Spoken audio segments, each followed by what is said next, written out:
5 முறை உலகக்கோப்பை சாம்பியனான ஆஸ்திரேலிய அணிக்கே கிடைக்காத அந்த ஒரு விஷயம். ஆனால் நேற்றைய ஒரே நாளில் ஒத்த வெற்றிக்கு உலகின் தலை சிறந்த உயரிய மரியாதையை பெற்ற இந்திய அணி, அமெரிக்க அதிபரும் அமெரிக்க இராணுவமும் கொடுத்த மிகப்பெரிய பரிசு. அதிர்ச்சியில் உறைந்த உலக நாடுகள், அதிர வைக்கும் பின்னணி.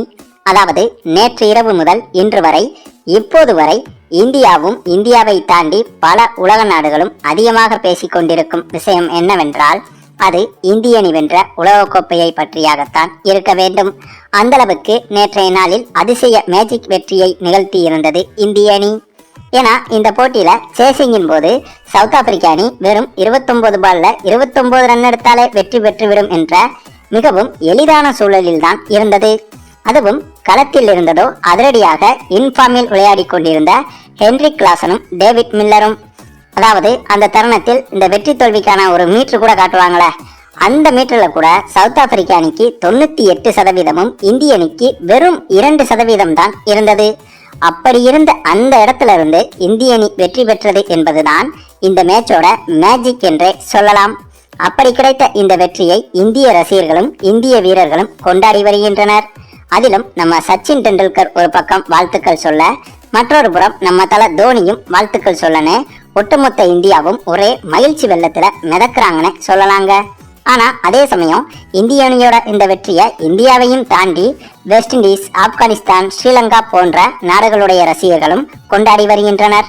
இந்த நாடுகளிலும் பெரும்பாலானோர் இந்திய கிரிக்கெட் அணியை அதிகமாக விரும்புபவர்கள். ஆக இத்தகைய நாடுகளும் இந்திய அணியின் இந்த வரலாற்று வெற்றியை கொண்டாடி வருகின்றனர். ஆனா இதுக்கெல்லாம் மேல உலகின் நம்பர் 1 நாடு என்று பலராலும் அறியப்படும் அமெரிக்காவே இப்போது இந்திய அணி வெற்றியை கொண்டாடும் விதமாக வரலாற்று சம்பவங்களை பண்ணியிருக்காங்க. ஆமாங்க, உலகின் நம்பர் 1 இராணுவ படையான அமெரிக்க இராணுவமே இந்திய அணியின் இந்த வெற்றியை கொண்டாடும் விதமாக இந்திய அணிக்கு தலைவணங்கி மரியாதை செலுத்தியுள்ளனர்.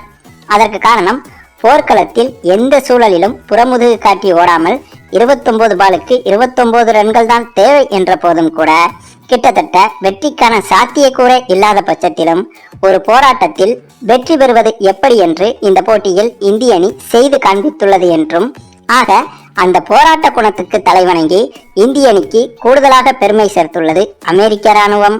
அதே சமயம் இந்திய அணியின் இந்த வெற்றிக்கு கிட்டத்தட்ட 1000 கோடிக்கும் அதிகமான தொகையை பரிசு தொகையாக அறிவித்துள்ளது அமெரிக்க அரசு. இதை வெறும் பாராட்டுக்காக மட்டுமே அமெரிக்கா செய்யவில்லை. இதற்கு பின்னால் இந்திய கிரிக்கெட் ரசிகர்களை தங்களது பக்கம் தக்க வைக்கவே அமெரிக்க அரசு இப்படி செய்துள்ளது என்றும் சிலர் கூறி வருகின்றனர். ஆமாங்க, இந்த T20 உலகக்கோப்பை தொடர் தொடங்கியதே அமெரிக்காவில் தான். கிரிக்கெட்டில் இந்திய ரசிகர்கள் தான் நம்ம மார்க்கெட் என்பதை அறிந்து கொண்டுள்ள அமெரிக்கா, இந்திய ரசிகர்களின் ஆதரவை தங்களது அணிக்கும் பெறவே இப்படி செய்துள்ளதாகவும் சொல்லப்படுகிறது.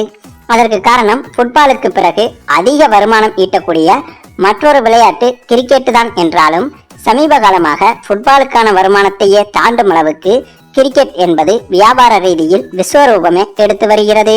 அதை அறிந்துதான் அமெரிக்காவும் தங்களது நாட்டுக்கான கிரிக்கெட் அணியை உருவாக்கி இப்போது தங்களது அணியை பிரபலமாக்க இந்த உலகக்கோப்பையை அமெரிக்காவில் நடத்தவும் முடிவு செய்து அதை வெற்றிகரமாக நடத்தியும் முடித்திருக்கிறது. ஆக கிரிக்கெட்டுக்கு இந்திய மார்க்கெட்டு தான் நம்பர் 1 என்பதை புரிந்து கொண்டுதான் இந்திய அணியை இப்படி பாராட்டும் விதமாக தங்களது வியாபார யுக்தியை கையில் எடுத்து வருகிறது அமெரிக்கா என்பதும் குறிப்பிடத்தக்கது.